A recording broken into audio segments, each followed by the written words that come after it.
Hi guys, my name is Crystal and welcome to my YouTube channel.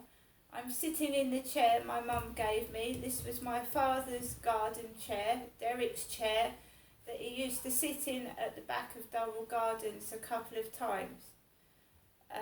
So I'm sat in my father's garden chair in the living room because it's impossible to sit on that balcony. It's not nice, the view's not nice, the noise isn't nice, so I prefer to sit indoors and pretend I'm on a beach somewhere away from this crap. So hi guys, welcome to my YouTube channel. Welcome old subscribers, welcome new. If you like my videos, press the like button, and obviously if you like them even more, can you subscribe to my channel? Right guys, so around 10:30 I went out with Max, my little chihuahua. I don't have any kids, I don't have a car, I just went for a walk around the Rochester Riverside with my dog on a lead, Max, who is a full breed chihuahua. He's not a cross, he is a chihuahua. So I threw some rubbish out in the bin, walked round the bottom, walking past the Blue Crane, looking at a lovely view of the river, nothing else. I've been told to ignore people, just carry on with what I'm doing, so that's what I'm trying to do. I've been told if they want to be silly, do stupid things, let them and ignore it. So, that's what I do now. And then I don't notice if they're trying to wind me up or take the mickey. Nobody spoke to me yesterday. I've gone out, nobody smiled or spoken to me today, which is fair enough. I don't mind being by myself, I quite like it. It doesn't incite me to be naughty, do something, or go back on WhatsApp or join the dating site. So as I've said, until someone comes up and speaks to me, I am not speaking to them. Paul Silverman, the bloke or pervert that texted me yesterday, has emailed me Crystal again, calling me Christy. Christy. My name is not Christy. It's Chrissy for short, not Christy. So basically this Paul texted me. It could be a neighbour doing it. It could be someone that doesn't like me. It could be someone's girlfriend that's pissed off. It's certainly not a bloke. Because I don't know a bloke that when they first contact them smothers their emails and texts in kisses. So I'm just observing this person, and if it gets out, this is evidence for the police. I've been online stalked for over 15 years by an unknown person, and the police can't do anything, so I'm just keeping tabs on them. While they're texting annoying me, they can't upset somebody else, hopefully. Paul texted me, "Hi Christy, Paul Silverman. Thank you for your mail. I have to go out for a while. I'll reply when I'm home again. I can't go out today, just maybe to the co-op to get an ice cream and a cold drink. But I can't go out anywhere today because I'm waiting for my replacement bank card, which I've told you ClearPay are now charging £6 every couple of days unless I pay this late payment off. Barclays Bank told me to contact ClearPay and ask them to put the stop the interest and just put my payment forward a week, and they've not listened to me. I emailed ClearPay. I got a stupid person call me back telling me to cancel the bank card on ClearPay, and they haven't taken the interest charges off. So this is the dangers of getting things on credit. So when I looked up Christy on YouTube, up comes a picture of somebody, a pretty girl on TikTok, next to this scary clown with a red nose, orange hair and a painted white face. There we are. They've been using an iPhone, so they're not poor. They're not poor, are they? They've got an iPhone. And they've texted me again. They can't help themselves. They can't leave me alone. They've got to contact me somehow. And try and upset my day by telling me they're going out when I'm stuck indoors with no money.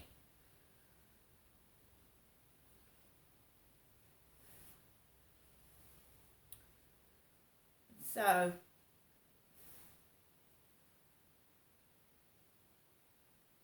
God's Power Richard has gone. God's Power Richard.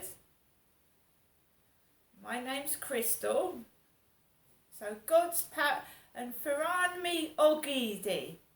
So it's got Og in it. Ogre. Right, so I'm getting all this. There's my pictures. Mine Crystal's on Facebook. And I'm getting a Richard, God's Power Richard, fantastic pictures. God's Power Richard. Right? Someone's mixed me up with somebody else. That's the only thing I can think. Franco Abella Fracco sent me a friend request. Franco, and his profile picture is of a bird. A bird, not a human being, a bird. If the police can't do their job properly, I'll have to start investigating this myself somehow.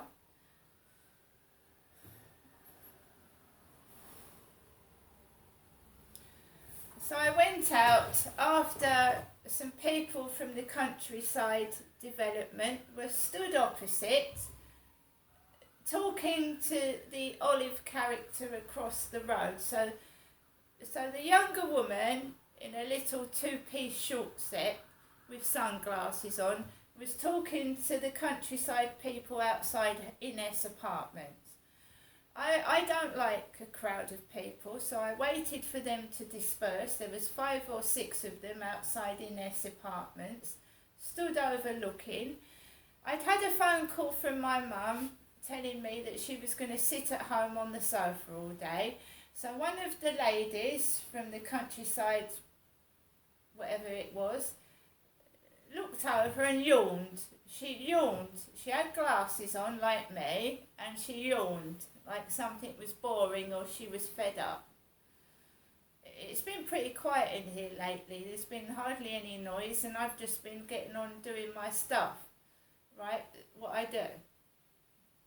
So my mum said that she was staying indoors all day, not going out anywhere, and somebody yawned over the road like something was boring. I went out after my mother's phone call. I'd said to my mother, see you later. I walked down by the Rochester Riverside, past the crane, on towards the co-op and past Costa Coffee. Somebody had been talking to a chap like my son, dressed in a vest with his grey cap on backwards, because they're showing people the new flats. So one of them was talking to a young man with a little vest and his grey cap on backwards, like my son when he comes to visit me. But he doesn't wear a vest. He's sometimes he's bare-chested. So I walked around the field. There was a young lady with a black cap on and 2 dogs. I've written about her in my diary before. And then I came home. I just came home. I absolutely spoke to no one. Everyone is looking at me like I'm an enemy, and I'm just walking around, just minding my own business and letting them get on with what they want to do.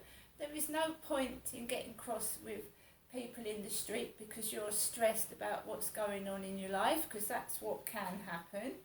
When you're stressed and your life is boring and miserable and you've got no company, you can get cross outside and irritable. And it's entertainment for other people to watch an argument and someone be in distress. It's entertainment for them. They sit there laughing. I was punched in the face by Pembroke House in Chatham. I was punched in my face by a drug addict. I was talking to my daughter on the phone by Pembroke House. There is a phone box in Chatham. It was near the old Tesco's. I was talking to trying to talk to my daughter Rebecca with a contact session over the phone with my ex-husband. And as soon as I got into the phone box, a great big car pulled up with an Indian lady and her daughter, and she sent her daughter out licking a lollipop outside the phone box, and I just literally picked the phone up to talk to my daughter. So I said, can you just give me 5 minutes? And the Indian lady did the bird at me. An Indian woman went like that to me, and her daughter ran off licking a lollipop, got in the car and drove off. 2 minutes later, a man comes up from Tesco's up this way to the phone box. He says, I want to use the phone box. I said, can you wait a minute, please? I've just got the phone. I want to speak to someone. I want the phone now, he said. Bear in mind, I'm a 5'5" woman. So he went, I want to speak the phone now. He said, right, you won't let me speak. He said, right, I'll go then. Goes down the road, he brings back a tall chap, a bigger chap, so 2 men attacked a woman. So he brings back a taller man. He says, you won't let my mate use the phone box. And he grabs me by the scruff of the neck and punches me twice in the face. And my daughter is speaking on the phone, dangling, are you all right, mummy? Are you all right, mummy? Now, there was about 5 or 6 people at the bus stop opposite Pembroke Court, and they just watched and stared. Some of them laughed when he'd knocked the glasses off my face and they'd bust. Before I was punched in the face, I was called a whore and punched in my face twice. He cracked 2 of my teeth, and the police, I went into the phone box and phoned the police, and they said, stay in the phone box. Stay in the phone box, they told me to. Now, is there another exit from a phone box? So if those 2 blokes had come back to give me another good punching, where would I have escaped to? The police on the end of the phone told me to stay in the phone box, and they didn't come out to the phone box. They went to Tesco's. They didn't come out to the phone box outside Pembroke Court, Chatham. They landed outside Tesco's. So I walked home, speaking to my ex-husband on the phone. I said, I've just been punched in the face twice. And everybody's watching and laughing. I walked home with broken glasses. I couldn't see. I'd been smashed in the face. I walked to Victoria Road, number 55, where my parents were living. I called the police again, and I just sat down in the chair, and an ambulance crew arrived. 3 ambulance crew, all dressed in green, 2 men and a woman. They went downstairs to my mum and dad and asked them if they were all right, and I was the one that was attacked and beaten in the face. They went downstairs to my parents to see if they were all right, and they left me. They didn't give me any medication. They didn't put any ointment on my face. They went downstairs. One was heavily tattooed, asked if my parents were all right, and they left me alone and didn't do anything to help me.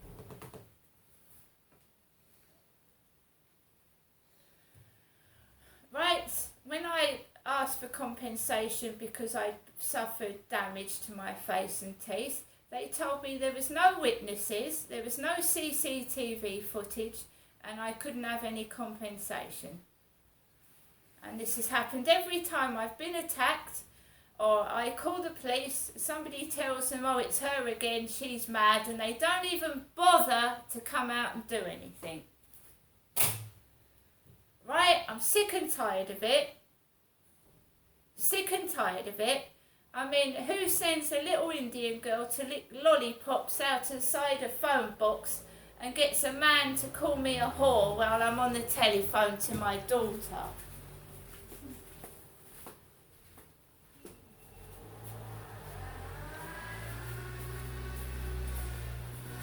And guys, there's more to come. There's more to come, right? I can't get a book published. They won't let me publish a book. At least they let Princess Diana publish her autobiography, and she talked about the royal family. They won't even let me write about what happened about my abuse. Dave Peltzer wrote about his mother abusing him. Why can't I have a book published or appear on television and talk about the abuse and what's happened to me? Why when I report other people for committing crimes against me, do they become famous? They get new houses and I'm stuck indoors talking to no one. Answer me that. I've had enough. I'm not putting up with it any longer. I'm not looking on dating sites. I'm not a two-bit whore looking for someone to fuck in the bushes. I'm a fucking adult woman. I'm entitled to have a relationship or a companion and not be used as a fucking prostitute. For free. See you later.